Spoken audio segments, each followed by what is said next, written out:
جناب سیدنا بلال رضی اللہ تعالیٰ عنہ حضور کی خدمت میں کھجوریں لے کے آ گئے. سننا میری بات, یہ جو تم ریڈیو پر جاؤ نا کیپا وہ کہتی 350 روپے کلو. پھر کہ اچھا اللہ اکبر, جو خام مال داغی مال پرے کر دیا, کھرا کھرا چپ کے لے آئے. جناب بلال رضی اللہ تعالیٰ عنہ کھجوریں حضور کی خدمت میں لے کے آئے, ساری کھری کھری ستری لینتھ لمبی اور موٹی موٹی. اے میرے بلال بتا یہ کھجوریں کہاں سے آئی, کون سی مارکیٹ سے؟ میں تو مدینے کی مارکیٹ میں ہو کے آیا, کسی چھاپڑی کسی ریڈی والے کے پاس تو مجھے ایسی کھجور نہیں ملی. انہوں نے کہا رسول اللہ میں بڑا طریقے سے لے کے آیا صلی اللہ علیہ وسلم. کیسے؟ کملی والے میں نے کھجور والے سے ریٹ پوچھا, اس نے مجھے ریٹ بتا دیا. پھر میں نے وہاں سے کھجوریں لی, جو صاف کھجوریں تھی وہ میں نے ساری علیحدہ کر دی, خام مال میں نے واپس کر دیا. اے بھی تو رکھ. جب اس نے سارا خام مال واپس لے لیا تو اس کے بدلے میں نے اچھی کھجوریں لی. آپ نے فرمایا بلال اس ٹرے کو دسترخوان کو پرے ہٹا لے, میں نہیں کھاؤں گا, یہ حرام ہے.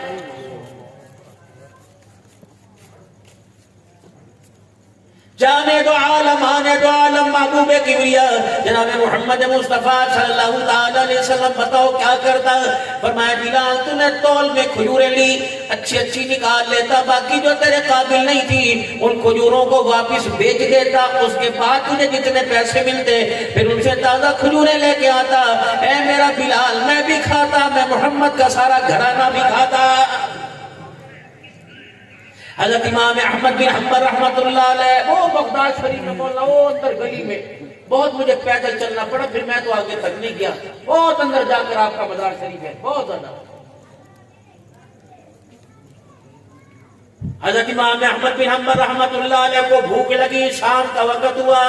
خادم سے کہا لے ایک آنا لے جا, اور جا کر اللہ اکبر ایک آنا لے جا. بغداد کے چوک میں ریڈی والے کھڑے ہیں, ان سے ایک آنے کی دال لے آ.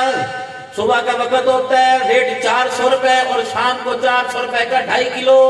ساتھ والی ریڈی والا کہتا ہے لو 200 کا 2.5 کلو. کمپٹیشن چلتا ہے ایک دوسرے کو گرانے کے لیے. پوچھو علماء سے, ایسے دکاندار سے جو کمپٹیشن چلا رہا, سودا جائزہ لینا, کھبڑ کھانا بس. جناب احمد بن حنبل رحمت اللہ علیہ نے اپنا خادم بھیجا, وہ ایک آنے کی دال لینے چلا گیا. اگر یہ موضوع تمہیں اچھا لگے تو آگے چلو, ورنہ بدل دوں بھائی, کیسٹ بدل دوں ہے محمد صاحب کا, ٹھیک ہے بھائی, کیونکہ گھریلو زندگی معاشرت پہ بول لینا بھائی. حضور کی معراج کا انکاری کوئی نہیں, آپ کی صورت کا انکاری کوئی نہیں, آپ کے مقام کا انکاری کوئی نہیں, آپ کی شان کا انکاری کوئی نہیں. الحمدللہ شاکان رسول میں آپ کی ختم نبوت کا انکاری کوئی نہیں, آپ کی اولاد کا انکاری نہیں, آپ کے ازواج کا انکاری نہیں, آپ کے بنات کا انکاری نہیں, مکے کی فضیلت کا انکاری کوئی نہیں, مدینے کی برکتوں کا انکاری کوئی نہیں. لیکن جمعے کی نماز کے بعد امام صاحب بہت پیاری سی پگڑی پہن کر اور یوں کر کے جبہ کبا پہن کر ربایا پہن کے آگے بیٹھ گئے اور نے کہا لم نشرح لک صدرک ورفعنا لک ذکرک. جب انہوں نے سنانی شروع کی, حضور کی بلندی, آپ کی عظمت اور شان سنائی, آپ کے سینے کا ذکر سنایا, میرے عزیز و بلندیوں کا ذکر سنایا.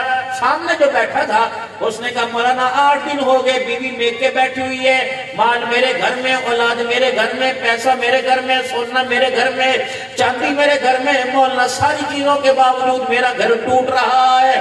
مکے کی تصویر میرے گھر میں, مدینے کی تصویر میرے گھر میں, بغداد والے بابا کی تصویر میرے گھر میں, اللہ اکبر سیوڑ والے بابا کی تصویر میرے گھر میں, مولانا فلانے علاقے کا تعویذ میرے پاس ہے, پانی میرے پاس ہے, زمزم میرے پاس ہے, بیر روما میرے پاس ہے, بیر غرس میرے پاس ہے, لیکن میرا گھر پھر بھی ٹوٹ رہا ہے. مولانا مجھے بتاؤ, آپ نے نبی علیہ السلام کا قرآن طائف کی گلیوں میں سنا کر پتھر کھانا تو سنایا, مجھے یہ بھی بتاؤ سیدہ عائشہ سمیت 11 بیویوں کو دلہن بنا کر گھر بسانا بھی بتلایا ہے کہ نہیں بتلایا ہے؟ یہ مجھے بتلاؤ. میں نے ان سے کہہ دیا نہیں, سبحان الذی اسری بعبدہ لیلا من المسجد, پاک ہے وہ ذات جو آپ کو مسجد حرام سے مسجد اقصی لے گئی. انہوں نے کہا مولانا میں اللہ کی قسم اس کا انکاری نہیں ہوں, لیکن مجھے 2 سال ہو گئے, وہ خدا مانگ رہی ہے, میں پیشیاں بھگت رہا ہوں, اور اسا بتاؤ کہ آپس میں ہمارا سانجھا ہو جائے. اس وقت میرے عزیزو حالات حاضرہ, اس وقت میرے عزیزو منبر کا تقاضا یہ ہے کہ دکھی انسانیت کے زخموں کے اوپر مرہم رکھو.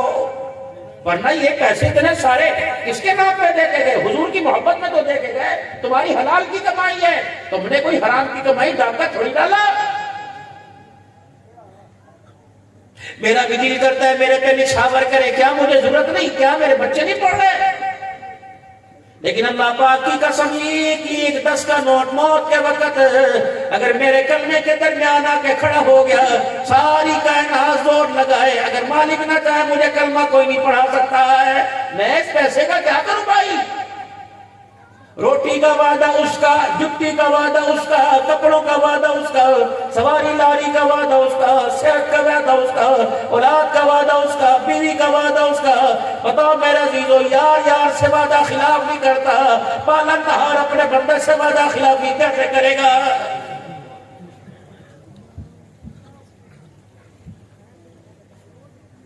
سوچ سمجھ کر میرے بابو قدم اٹھانا.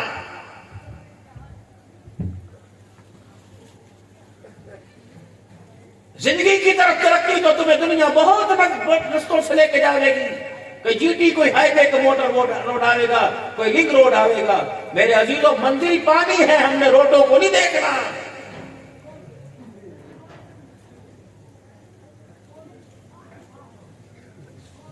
دیکھیں ہمارا گھر، ہمارے گھر کا رستہ، ہمارے گھر کا رخ کس طرف جاتا ہے. احمد بن حنبل رحمت اللہ علیہ خادم سے کہا بھوک لگی تو دال لے آ.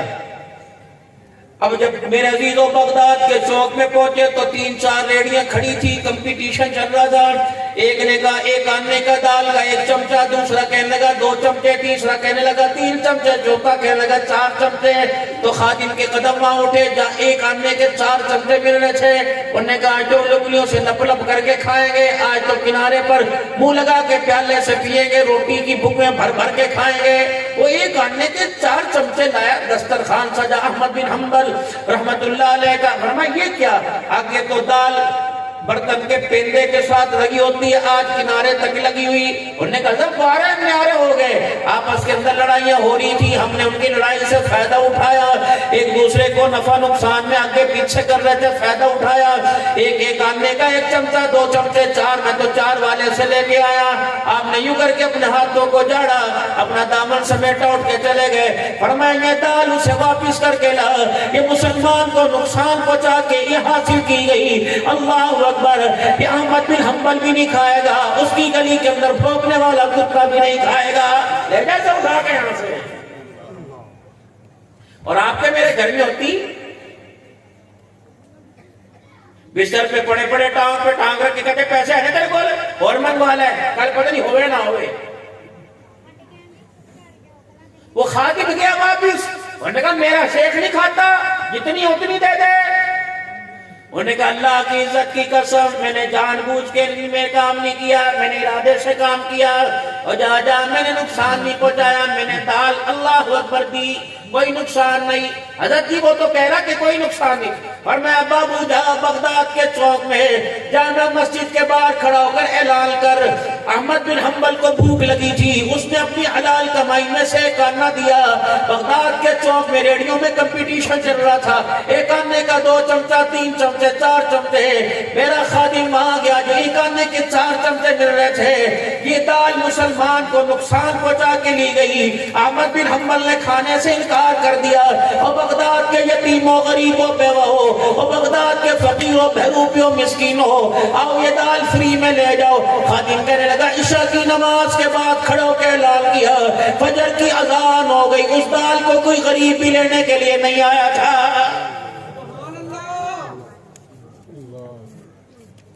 یا تو بچے اتوار کے دن آتے ہیں بزرگوں، اور ہاتھ کے اندر 2.25 لیٹر کی بوتل ہوتی ہے کوک کی. کتوں آئی اور میں جتنے ماں نے کہتے کوٹے بینوں پیا دے، جب پیا لے ٹھنڈی تے رہ کے آنی سی. ان ماں کو بے وقوفوں کو کہو کہ جن کو تم شرط کے پیسوں کی چیزیں کھلا رہے ہو، تو یہ تمہارے بچے جو ہیں یہ خدا کے واسطے تمہیں قبر پہ کھڑے ہو کے قرآن سنائیں گے.